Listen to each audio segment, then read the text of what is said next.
सिद्धेभ्यः ॐ नमः सिद्धेभ्यः। निर्मल जल सावन है जिनका, चंदन से है दिव्य वचन। अक्षत सम अक्षत है श्रद्धा, सुमनों सा सुंदर है तन। नैवेद्य चरित्र ज्ञान है दीपक, वसु विधि करते धूप दहन। ध्यान सुफल है अर्घ्य समाधि, मुनिवर तुमको नित्य नमन। अनर्घ्य पद को पाने गुरुवर, मेरा अर्घ्य समर्पित है। एक जीवन क्या सौ सौ जीवन, गुरुवर तुम्हें समर्पित है। ऋषिवर तुम्हें समर्पित है।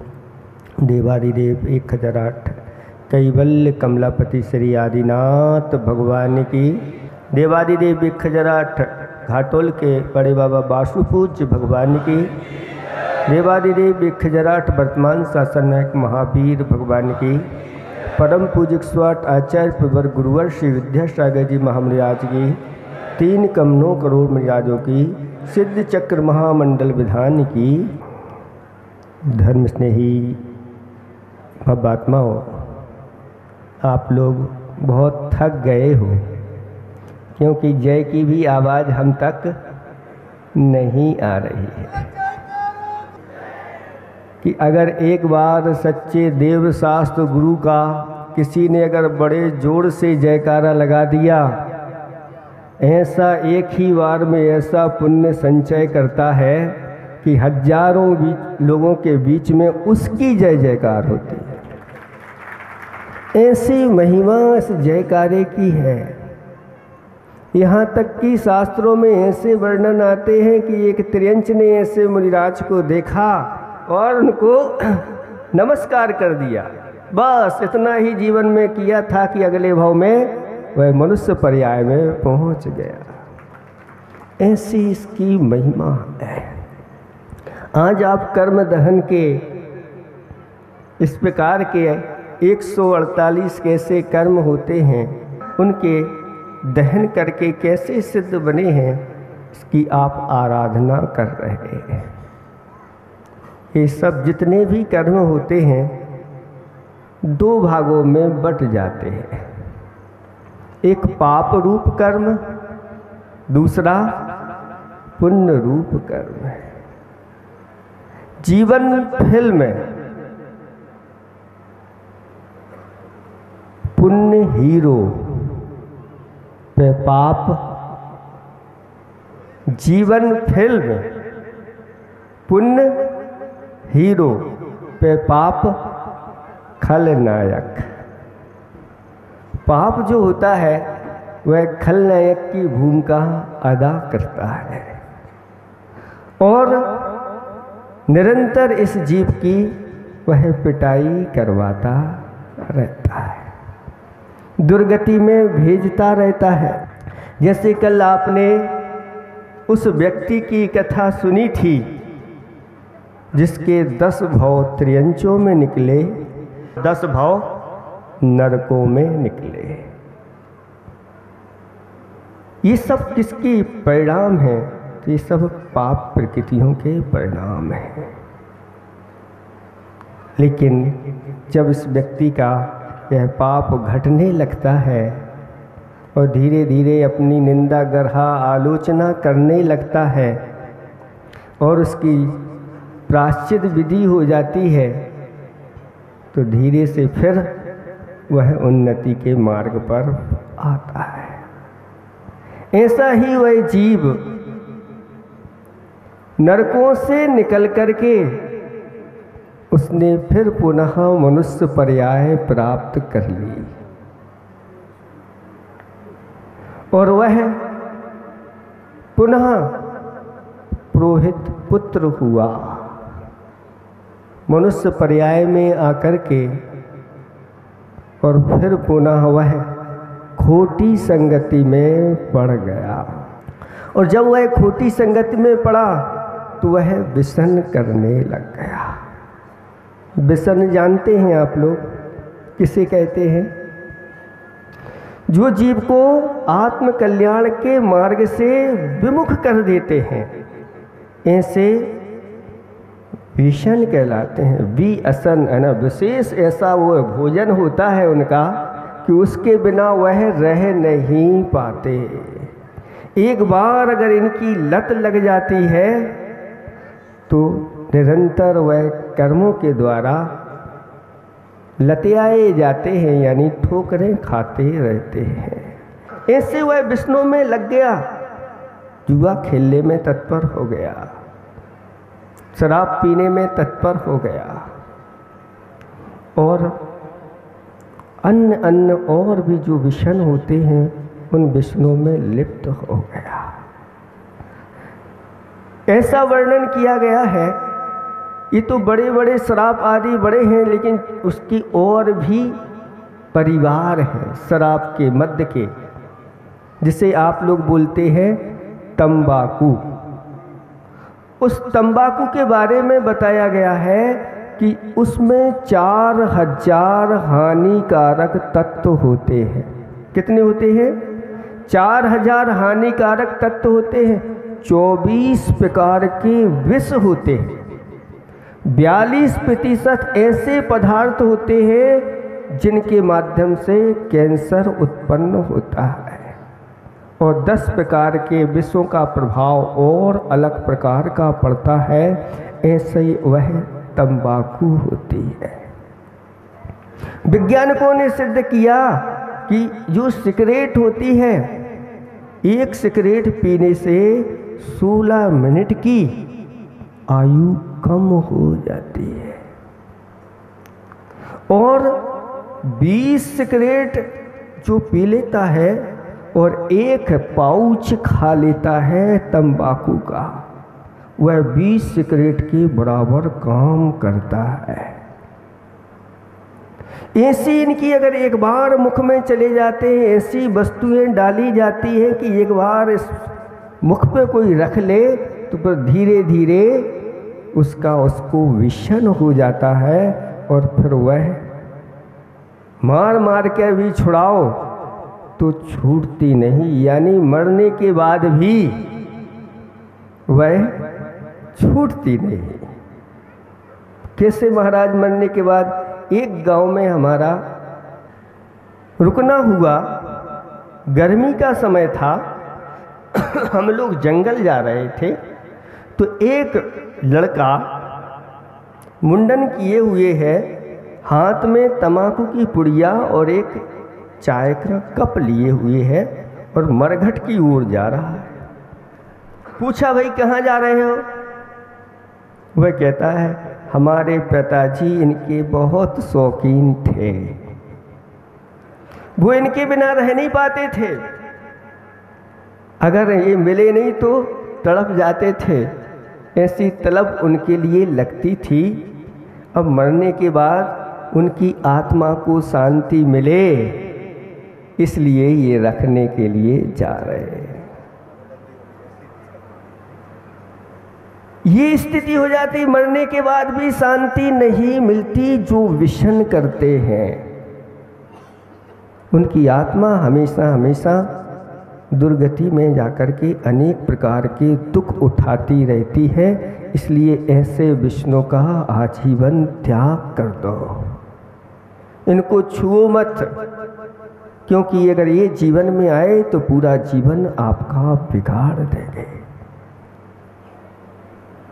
ऐसे ही शराब होती है, और शराब के माध्यम से भी बहुत अल्प जीवन बचता है, बहुत जल्दी आयु कर्म की निर्जरा होती है, तन मन और धन तीनों को खराब कर देती है यह शराब। शराब का अर्थ क्या होता है पता है कभी? जानकारी की है। सरा, अब सरा माने सड़ा, अब माने होता है पानी। जो सड़ा हुआ पानी होता है अनेक वस्तुओं का, वही शराब बनती है और उसमें अनेक जीवों की उत्पत्ति हो जाती है और उसी के रंग के वाले उसमें मरते रहते हैं। बुद्धि खराब कर देती है और मनुष्य का एक जीवन नहीं अनेक जीवन को खराब करने वाली होती है। ऐसे ये विषण हैं, इन विषणों को हमेशा जैन कुल में सप्त विषण का तो सबसे पहले त्याग कराया जाता है। 8 वर्ष के जैसे ही बालक हो गए सबसे पहले संकल्प कराओ, नहीं तो वह आहार दान का पात्र। घर लौट करके जब आया तो लोगों ने देखा कि ये क्या हो गया, ये तो पूरा का पूरा बदल गया, इसका जीवन ही बदल गया। कहाँ तो ये व्यसन करने वाला और आज पानी छान करके पी रहा है, भगवान के दर्शन करने जा रहा है। जैसा आगम में वर्णन किया गया है श्रावकों का, ये वैसा हो गया है। जब उसकी ऐसी चर्या देखी तो सभी लोग उसको अच्छी दृष्टि से देखने लगे और राजा ने भी उसका सम्मान कर दिया और धीरे धीरे उसका ऐसा पुण्य बढ़ा कि वह बहुत जल्दी धनाढ्य हो गया और धनाढ्य होकर के वह निरंतर ऐसे ही दान पूजा आदि में अपने आप को लगाने लगा और उसने आगे जाकर के जिनेंद्र भगवान के जिनालय बनवाए, उनमें जिन बिंब पधराए और पंच कल्याणक करा करके महा अतिशय पुण्य का संचय कर लिया। कहाँ वह 10 भर नरकों में, कहाँ त्रियंचों के और कहाँ थोड़ी सी मुनिराज की संगति पा करके उसने अपने जीवन को बदल दिया। और ऐसे करते हुए पुण्य का संचय करते करते अंत समय में उसने रत्नत्रय को धारण करके ऐसी दिगंबर मुद्रा को प्राप्त कर लिया और अंत समय में समाधि मरण करके 16वें स्वर्ग में जाकर के महारिद्धिधारी देव बन गया। ये है धर्म की महिमा, ये है पुण्य की महिमा। आचार्य भगवंत कहते हैं, हे पापात्मन, तू संसार के कार्यों में जितना पुरुषार्थ करता है उसका शतांश भी, 100वां हिस्सा भी अगर तू ऐसे धर्म मार्ग में लगा देगा तो तेरा कल्याण बहुत जल्दी हो जाएगा। धर्म बहुत दयालु होता है, एक बार उसकी शरण में तो आ जाओ, एक बार धर्मात्माओं की शरण में तो आ जाओ, देर नहीं लगती ऊपर उठने में और बहुत ऊंचे उठता चला जाता है। और वहाँ 16वें स्वर्ग में ऐसे सागरों पर्यंत के सुखों को वह भोगता हुआ साथ साथ में धर्म का संचय करता हुआ और वहाँ से च्युत होकर के और यहाँ पर एक राजा के यहाँ राजपुत्र के रूप में जन्म लिया। उस राजपुत्र को जैसे ही उसका जन्म हुआ और जन्म के बहुत उसके महोत्सव मनाए गए, राजा ने यथेच्छ जिसकी जो इच्छा हो ऐसा धन लुटाया और देवशास्त्र गुरु के प्रति भी पूजा पाठ आदि आदि दान किया और बहुत अल्प समय में ही वह बच्चा पढ़ लिख करके महागुणवान बन गया और ऐसा गुणवान हुआ कि अल्प अवस्था में ही उसने श्रावकों के व्रत धारण कर लिए। अभी युवा अवस्था नहीं, बाल अवस्था में ही वह श्रावकोचित गुणों को प्राप्त हो गया और जैसे ही वह युवा हुआ और उसने वन की ओर जा रहा था कि रास्ते में एक वृक्ष के ऊपर बिजली गिरी और वह वृक्ष छिन्न भिन्न हो गया और उसको देख करके उसको वैराग्य उत्पन्न हो गया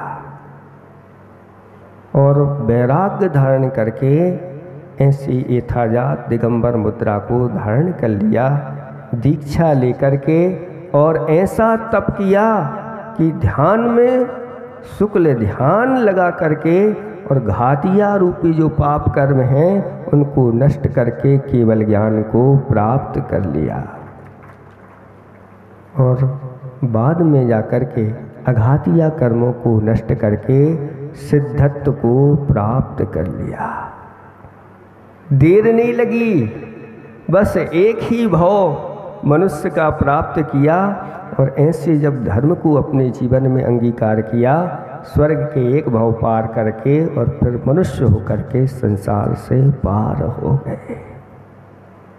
इसलिए आपका भी एक जीवन है, ये जीवन की फिल्म है और इस फिल्म में आपको क्या बनना है? आपको हीरो बनना है कि जीरो बनना है? हीरो के जीरो? अरे जीरो तो कितनी बार बने हो, एक बार ऐसे ही हीरो बन करके आओ जिसके माध्यम से दुनिया में तुम्हारे लिए सभी लोग तालियां बजाएं और आपकी प्रशंसा करें भूरी भूरी। धन्य हैं ऐसे लोग जो ऐसे कार्य भी करते हैं जिनका यश सर्वत्र फैल जाता है। इसलिए निरंतर ऐसे ही पुण्य का संचय करते चले जाओ और पाप को दूर ही फेंकते चले जाओ। बहुत जल्दी आप अपने कर्मों के ऊपर विजय प्राप्त कर लेंगे। इतना ही हम पर्याप्त समझते हैं।